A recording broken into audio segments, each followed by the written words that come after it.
ఏడు స్వరాలే ఏడు కొండలై వెలసిన కలియుగ విష్ణు పదం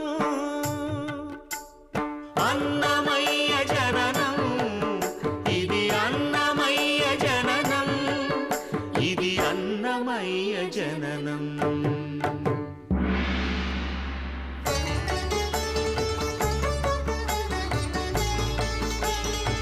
హరిషడ్వర్గము తెగనరికే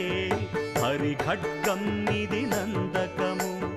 బ్రహ్మలోకమున బ్రహ్మా భారతి నాదాశీసులు పొందినదై